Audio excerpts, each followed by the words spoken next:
Well, if you have your Bibles open to Hebrews chapter 1 this morning, we're going to be in the book of Hebrews chapter 1, verses 4 to 14.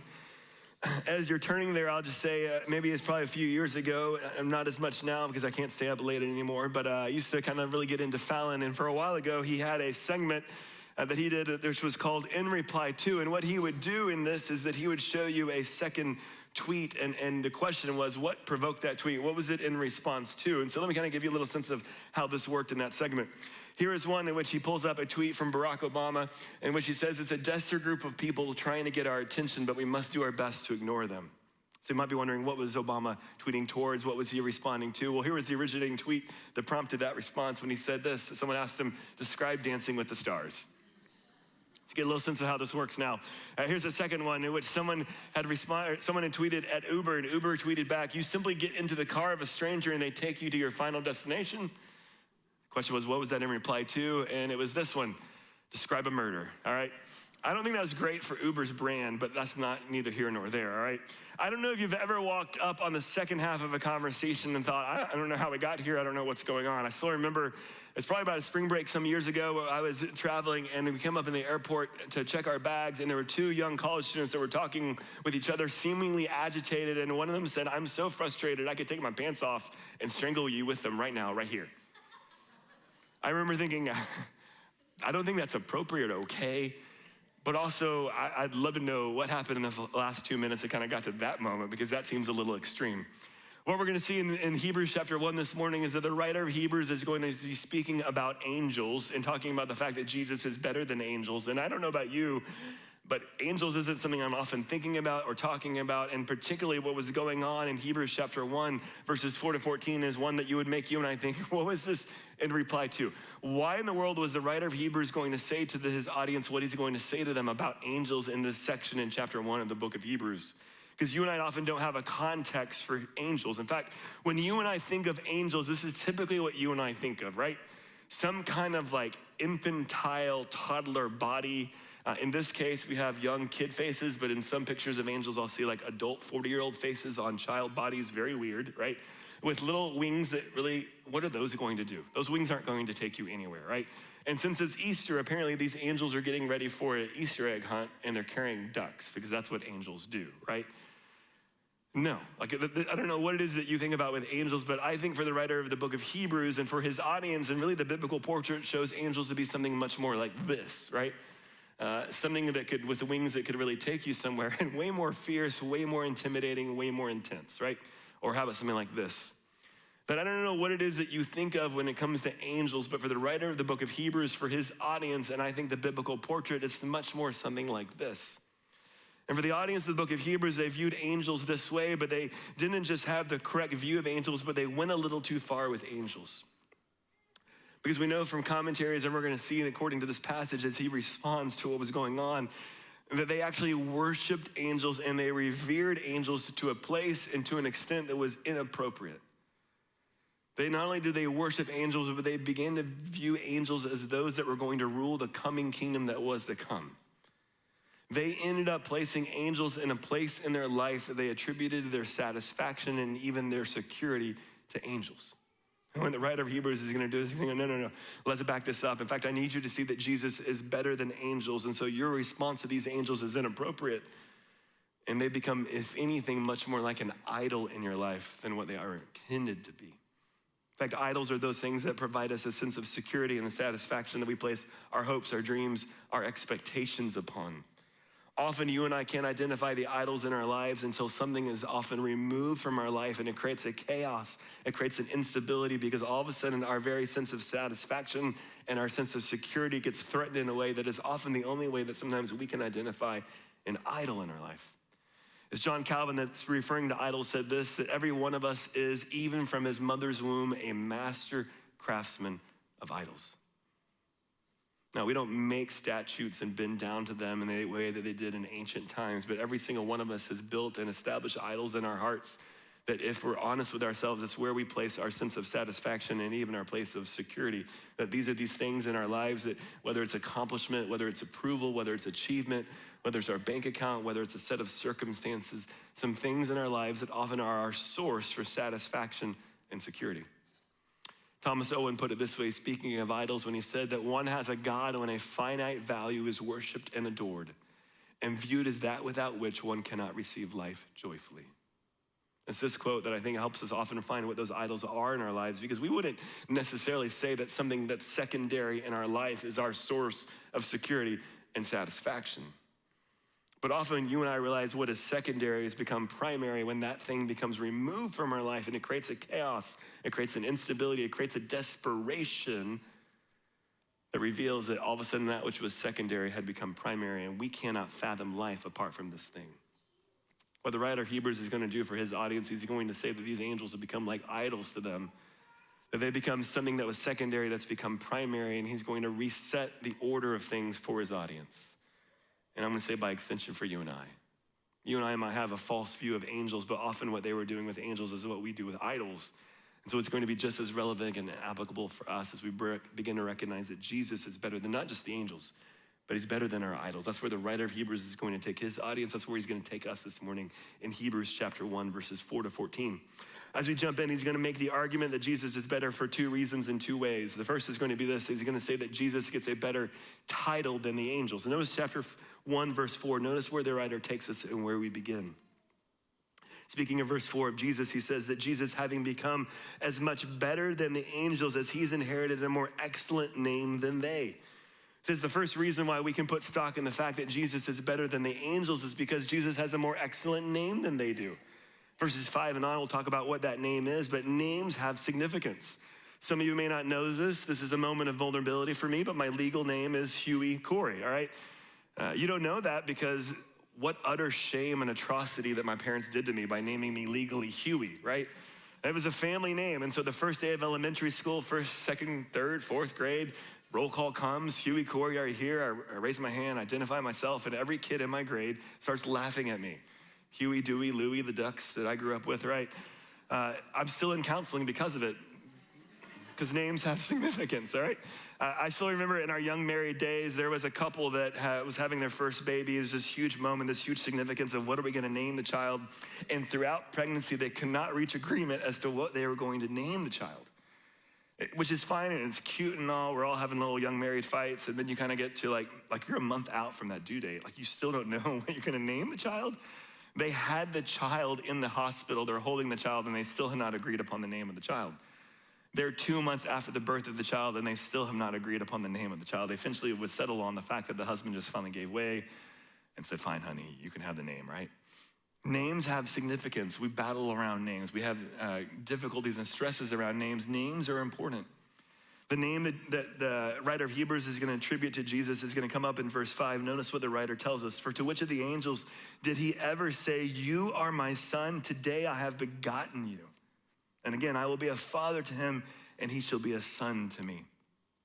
The name that Jesus gets, the title that Jesus gets is one that no one else gets. It's the Son of God. That as son, he shares the same exact representation as the Father. Notice chapter 1, verse 3, the verse preceding our passage. Speaking of Jesus, he is the radiance of his glory.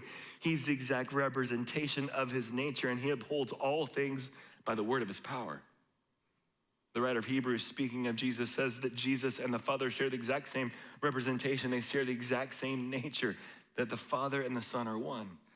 That's what it means to be a son, to share the same nature as the Father, to often share the likeness of the Father. My son was playing a football game recently, and a referee looks out and he scores a touchdown, and he turns to me and goes, that's your son, isn't it? I was like, yeah, because we're hair twins. I mean, it's just obvious on a field of 20 kids whose my kid is because we have the same hair. That the son often shares a representation of the Father. But it's not just representation, it's not just likeness. In fact, in verse 5, the writer of Hebrews has chosen to quote from Psalm chapter 2, referring to this title of son, because the son, according to Psalm chapter 2, which was an enthronement psalm, was describing the fact that the son was also going to be the heir to the Father. That he was going to rule the Father's kingdom, that he would receive the inheritance of the Father. So to be son isn't just to share a representation, but it's also to become the future heir and ruler. One of my passions that's become my nightmares is the Dallas Cowboys, and this is Jerry Jones and Stephen Jones, all right? Jerry Jones, that's on the left, is the owner and general manager of the Dallas Cowboys, and to the right is his son, Stephen Jones. Now, For those of y'all who don't suffer like I do as a Dallas Cowboys fan, may not realize that Jerry Jones has multiple kids. In fact, he has multiple sons. But Stephen Jones, that is here to his right, shares not just a likeness with his father, but he also is the chosen son. He's the one that's going to take over the operations of the Dallas Cowboys. He's not just sharing in representation with his father, but he is going to be heir of the team and of the operation of the precious franchise that is the Dallas Cowboys. And can someone come and please save it soon, quickly, please, right? That's what it means to be son, is to share likeness and to be a future ruler and heir of what is to come. Why is that significant, and why is the writer of Hebrews starting the argument here as he talks about an audience that is worshiping and has placed idols or angels that are secondary in a place that is primary? It's this: that they believed angels as they worshiped them were not just to be worshiped, but they believed that they were going to rule the coming kingdom that was to come. And so for them, they had placed angels in a place as the source of security and stability in their life. That if they were going to rule the kingdom that was to come, then they were ones that could be trusted to provide stability and security in their life. And what the writer of Hebrews is trying to say is, no. They're not going to rule the coming kingdom. Jesus is, and if Jesus is going to rule the coming kingdom, then he is the source of security in our lives.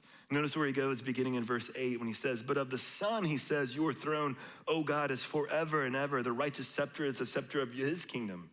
You have loved righteousness, you've hated lawlessness. Therefore, God, your God, has anointed you with the oil of gladness above your companions.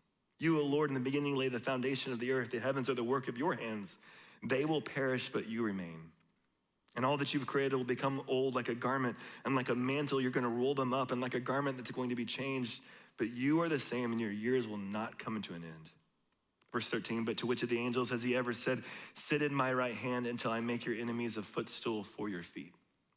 The writer of Hebrews is trying to correct his audience misunderstanding to say, no, angels are not going to rule the world that is to come. Jesus will, which is why Jesus is better, which is why he is a son to the Father and not the angels. So if there's one that's going to be in charge of what is to come, if there's one that is the source of security, it's Jesus, it's not the angels. What the writer of Hebrews is trying to help his audience see is that Jesus as son provides us security, that he's the ultimate source of security. A situation unfolded in the last 48 hours for us in which I thought something was about to be done circumstantially that was going to be incredibly helpful and good, and it began to kind of unravel and fall apart at one point on Friday. And as I was doing it, I was getting incredibly frustrated because I wanted something sealed and done before I headed off to spring break and kind of let life kind of unfold on the backside of that clarity and decision that could have been made.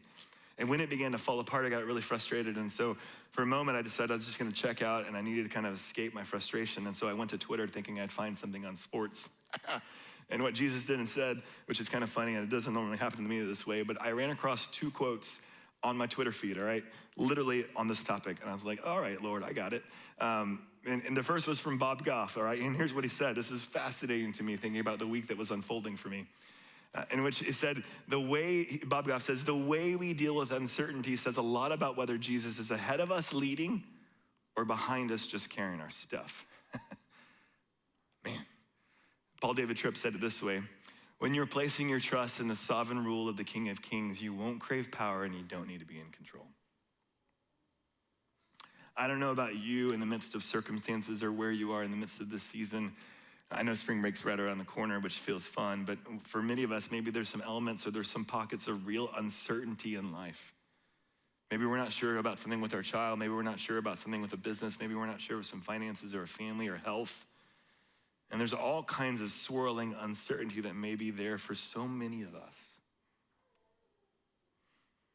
And I find myself waffling between these places of, I don't think I want control, but I just want certainty. Like, I just want to know, Lord, what do you have? I don't need to control it, but I sure would like maybe the timing of it to reach certainty by this point, right? In the midst of that kind of wash, I was just reminded this week that there's so many things that we attribute and we look for to provide us security and stability in our lives. There's certainty that we want, there's clarity that we want, there's circumstances that we want unfolded in a certain kind of way. And one of the things I was just reminded this week walking through this passage is, look, Jesus is the only provider of security. That everything else is a mirage, everything else is a sham. It's a perceived sense of stability and security.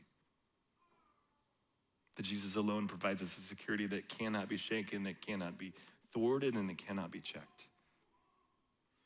And what the writer of Hebrews is trying to do for his audience, and what I think he does for us, the Spirit that's working, is to say, all of those idols, all of those things that we attribute a false sense of security, pale in comparison to the true provider of security in our life. So I want to ask for you, if you think about those circumstances in your life, if you think about those things that you attribute security to, what are they? What are those things that feel like they bring security and stability to your life? We wouldn't necessarily say that they're idols, but often when they become removed or they become like a rug that gets pulled out from under us, that kind of instability, that kind of chaos is often what is revealed by something that we've made primary that should have been secondary.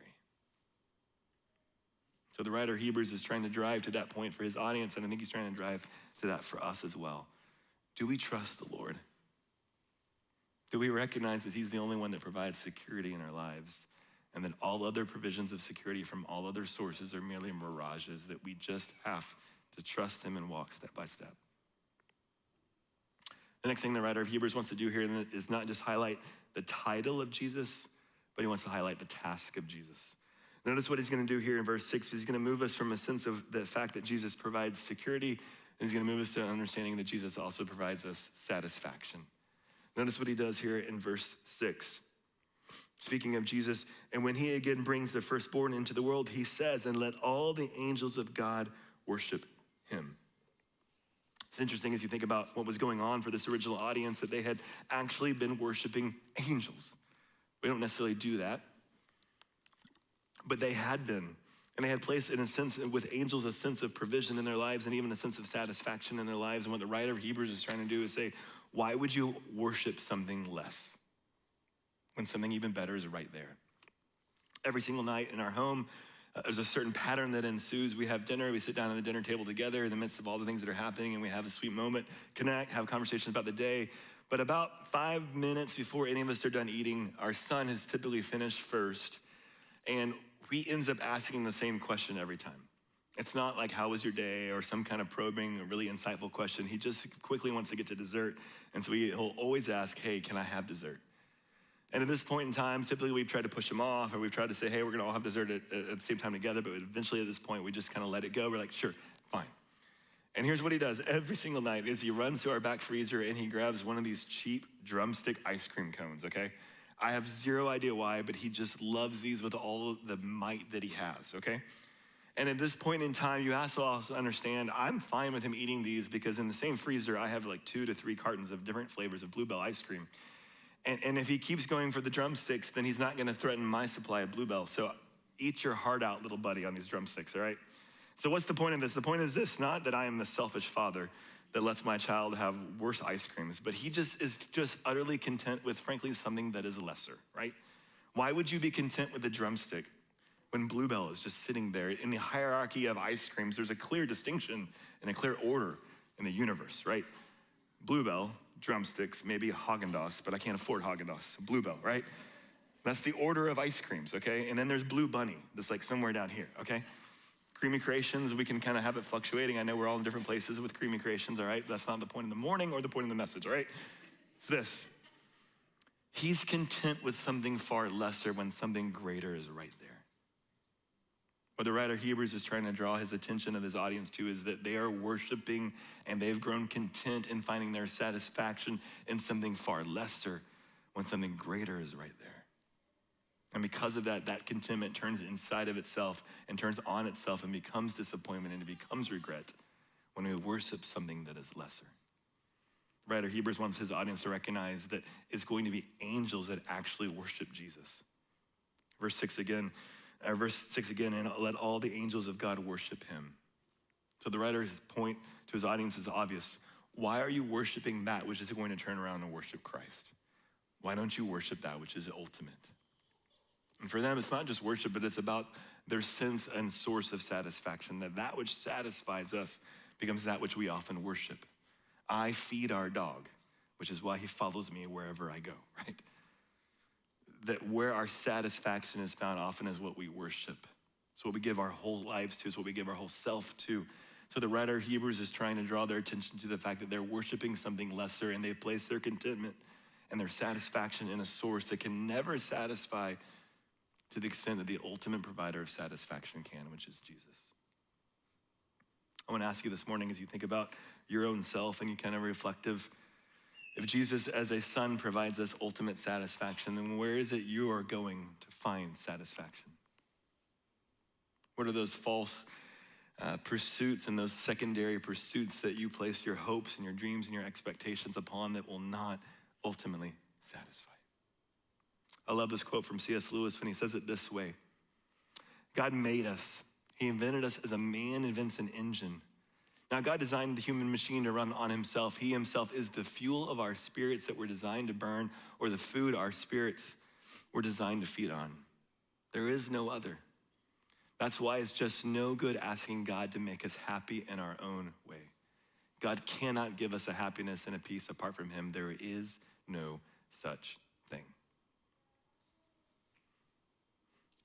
Hebrews chapter 1 opens up in a pretty challenging way to say, for an audience that was placing that which was secondary in a place that was primary, he says, you've missed it. That Jesus is the ultimate provider of security and he's the ultimate provider of satisfaction.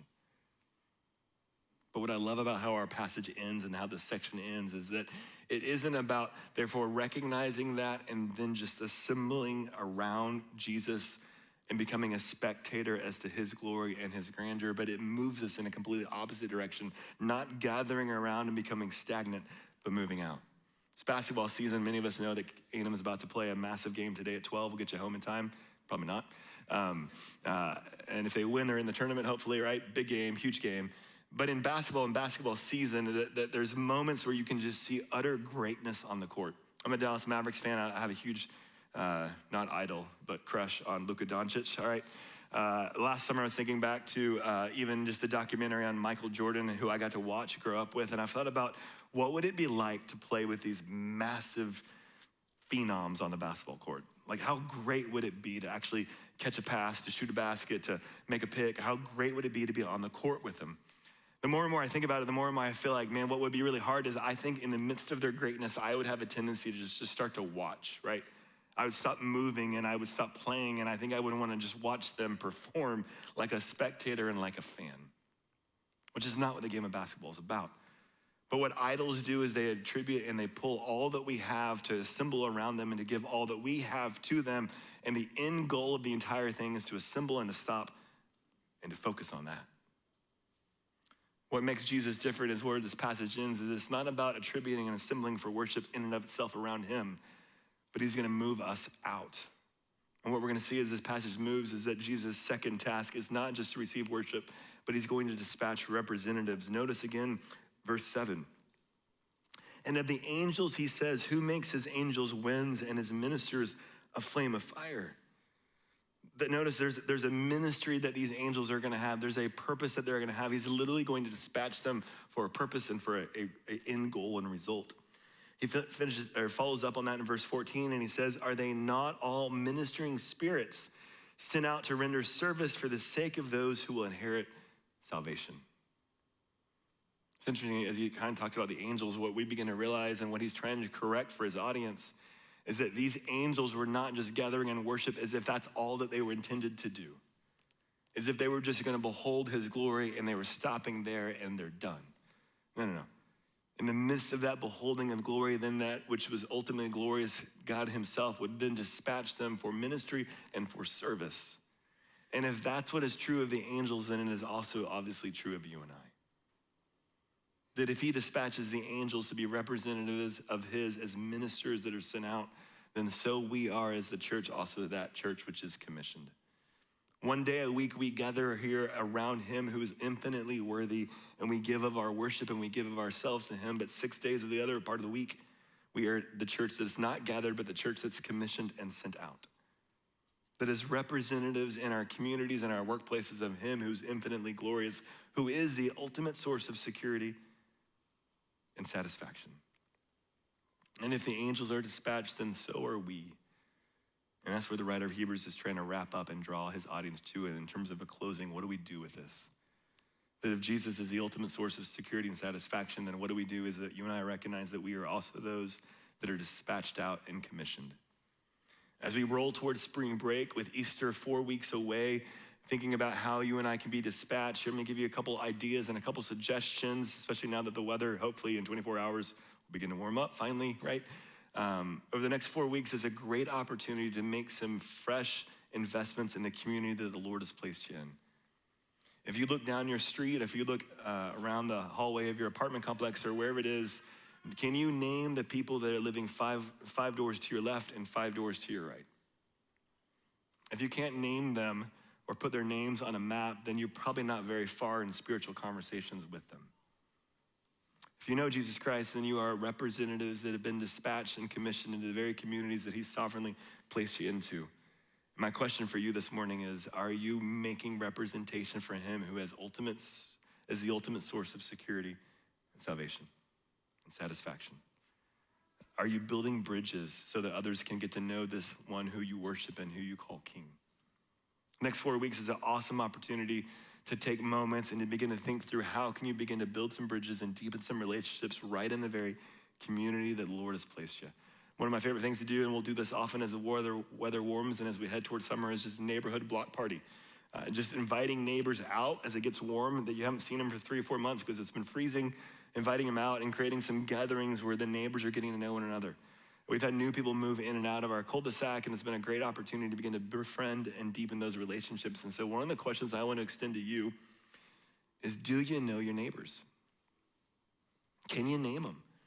Do you know their stories if you know them by name? Do you know their background? Do you know, spiritually speaking, where they stand? Do they know Jesus Christ? Do they have a spiritual background? Do they have a story at all? The next 4 weeks are a great opportunity as we come into some warmer weather to begin to be back outside, to play outside, to gather outside, to connect with one another, and to get to know the very people that the Lord has placed you around. Those 4 weeks of investment can lead to a great opportunity as we head toward Easter for a broader and more bold spiritual conversation. Maybe you invite them to church, or maybe you invite them to an Easter meal, or maybe you invite them to a brunch on Easter Sunday at your house. But either way, as we move toward these next 4 weeks, it gives us an awesome opportunity as we think through the calendar and think through where we're headed and kind of the flow of the spring toward Easter Sunday. Maybe inviting them to church, but even more so, just deepening relationships, deepening conversations, speaking of the hope that we have, especially the hope that we celebrate on Easter Sunday. I want to push on us a little bit as we head toward spring break and as we head toward Easter, that we begin to be intentional where the Lord's placed us. It doesn't have to be you in and of yourself and by yourself, but if you're in a small group or if you're in a community, make it a team sport. Make it something that we do together. I know some of you guys, I know that some of y'all live around others that are even here at Southwood in the same neighborhoods. And so make it a team sport and take it on yourselves together to really befriend and reach out and deepen some conversations and deepen some relationships over the next 4 weeks to have an even easier opportunity to speak more boldly about the hope that we have come Easter Sunday. That's our hope, is that we would be dispatched as representatives of where the Lord has placed us. Personally, realizing that our ultimate source of satisfaction and security is in Jesus. Corporately, recognizing that we move out not just as a church only that's been gathered, but a church that's been commissioned to represent Jesus in the communities and the workplaces that he's put us. I want to close here with this one last quote from Shauna Nyquist. As you think about the home that you've been placed in, whether that's an apartment complex or whether that's a home or whatever neighborhood you find yourself, she says this, that we throw open the front door and we invite people into our home, despite its size, despite its imperfections, that we practice hospitality, creating soft and safe places for people to connect and rest. Your homes that the Lord has provided for you, the places that you live, are not coincidental, they're not circumstantial, they're not accidental, but he sovereignly placed you there for a purpose. To open your doors, to build relationships and to deepen them with those that you live alongside of and beside. And the question is, how will you use your proximity in the next 4 weeks? How will you use it this spring and this summer to build relationships, to deepen conversations, and ultimately have the opportunity to share the gospel? Our hope as a church is not just that we are a church that's gathered, but that we are a church that's commissioned, helping people find and follow Jesus wherever we find ourselves, wherever the Lord's placed us, whether that's in our communities or in our workplaces. I'm gonna pray for us, and then we're gonna have the opportunity to respond in worship this morning, thinking of him who is our ultimate source of satisfaction, our ultimate source of security, who's going to establish a kingdom that's coming one day. So let me pray for us this morning. Lord God, we just come before you and we confess and we admit that there are so many secondary things and sometimes inappropriate things that we try to find our satisfaction in. And time again, they do not satisfy. Time and time again, they lead to disappointment, they lead to regret, or they just lead to disillusionment. Because we continue to place that which is secondary in a place that is primary in our lives, and it happens subtly and it happens so often that we often don't even see it directly. And so in the midst of those circumstantial things, in the midst of those moments where either you convict or life unfolds in ways that reveals the things that we've placed in a place that should be secondary, but we've made them primary, Lord, it creates chaos. It creates instability. And Lord, I pray that you would give us hearts that are responsive to hear your voice in those moments, trusting you, responding back to your invitation to come back, knowing and believing and proclaiming that Jesus is better. Better than all the false promises, better than all the other opportunities, situations, relationships, and things that we run to, that first and foremost, that your son is better, that he's better.